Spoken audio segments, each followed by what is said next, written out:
This is the BBC. This podcast is supported by advertising outside the UK.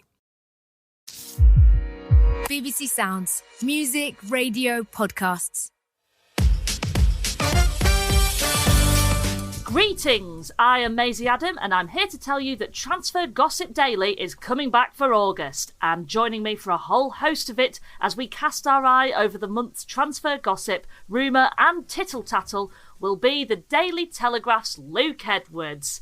Luke, how are you? Long time no see. Yeah, I'm good, Maisie. We haven't been cancelled. We've been brought back. We haven't been cancelled, that's always a bonus. Yeah. That's always a bonus in the modern world, so Yeah. we're very happy about that. But I do have a bone to pick with you, and you know what's coming. Yeah, I do. Yeah. What happened when we set up an interview to do for the Daily Telegraph, Maisie, and you gave me a time and a day to do it? That time and date came and Luke was ringing me. I was in a writer's room, and then I looked down at my phone and he's going, "Where are you? Where are you?" And I'd forgotten about it. And what has now proved to be a fatal mistake, because I'd forgotten about it, I thought Luke was just pesking. So I got a little bit spicy on WhatsApp and was like, "Well, I need more than 2 minutes notice, Luke. You can't just ring me. I've got other jobs to be doing." To which you replied, "Just scroll up, Maisie, and see the time and date that we agreed." And it was all there. All there, black and white. You are awful. You are awful. Like, I like to think that we are friends now. Yeah, it was going so acquaintances, well. work acquaintances, Yeah. colleagues. But you are awful. You blue tick me all the time, and you've even asked your agent to message That's me not on your true. behalf. That's not true. It is true. No, I think my agent just stepped in because she knows that I'm terrible. It's been quite the transfer window already.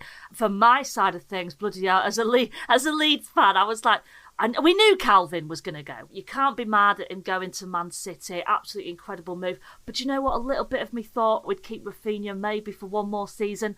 But off he's gone to Barcelona. I don't understand how Barcelona are managing to pay for it all. obscene, isn't it? That's the first thing I'd say. It's like they can't pay Frankie de Jong's outstanding wages, but they can sign Rafinha for £65 million 65, wasn't it? from Yeah. Leeds and Robert Lewandowski from Bayern Munich. So if I'm Frankie de Jong's agent, I'm asking serious questions about that. So I'm worried about Leeds next season. Are you? You're going to lose your two best players, lose two of your best players out of any team, let alone a team that finished fourth from bottom of the Premier League.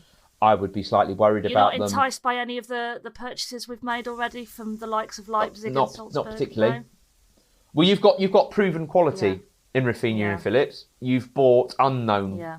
quality into the Premier League, so it's a risk. But one of the themes of this podcast is going to be how are Barcelona finding all their money? It is a unique operation, mad, shall we isn't say? it? Which apparently bankrupt, but still able to sign two of the most coveted players And in Europe. from the same isn't their transfer deal window. of like they're doing that the TV rights for the next 25 years or something? Yeah. So They're mortgaging future earnings from TV rights to pay for transfers Yeah. now.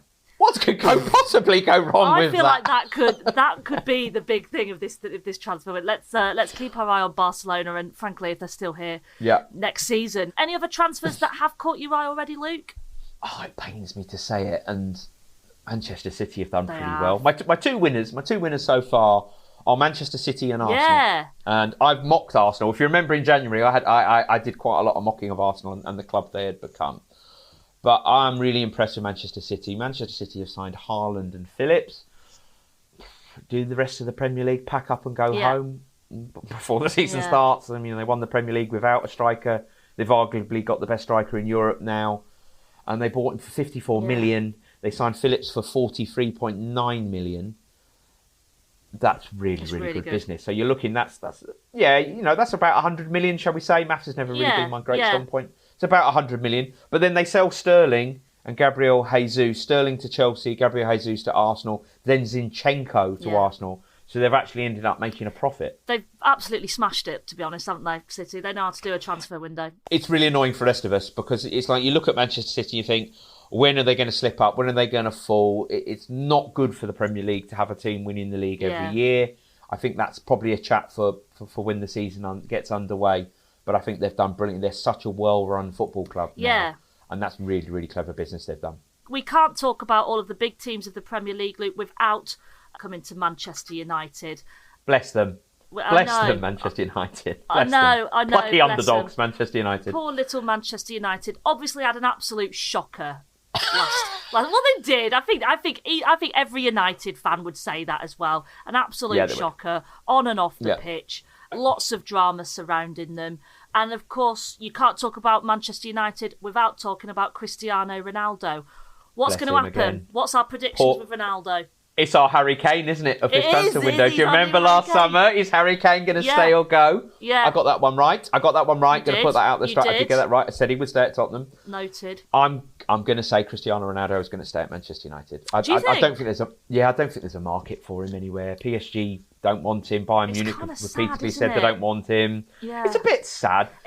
Only because he's just this massive legendary player who, you know, he still at is he 37? He comes into 37. a team and he's still like last season he was carrying United. Yet, despite that, no other team is really overly interested enough a to lot buy of money. him from Man U. There's a lot of money to do it in wages and transfer fee. He is 37, and there is that suspicion now that it's all about Cristiano Ronaldo, isn't there? Yeah. He has made a full step. I think he's made a big miscalculation in the same way that Harry Kane made a big miscalculation last summer.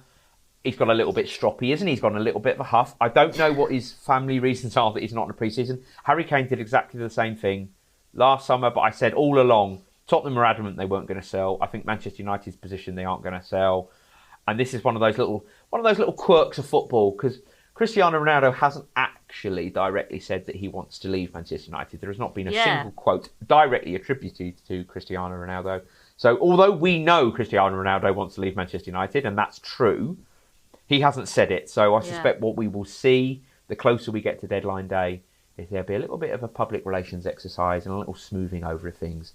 And Cristiano Ronaldo will give a gushing interview in soft focus with some nice piano music in the background, talking about how much he loves Manchester United and living in Manchester. Yes, with his arm around Erik ten Hag. Yeah. Oh, yes. Maybe sitting on Erik ten Hag's knee. So, one big prediction from here till, let's say, end of August, Luke. What's your one big prediction? Chelsea are going to panic towards the end of the window. That's my prediction. Okay. They've got a £200 million transfer kitty. Haven't spent all that much of it so far. Newcastle United are going to make one big splurge in the market. One big in splurge. August. Where in they the need field? A forward. They need a forward. Okay. They're weighing up whether to buy two players for what they have left or buy one player.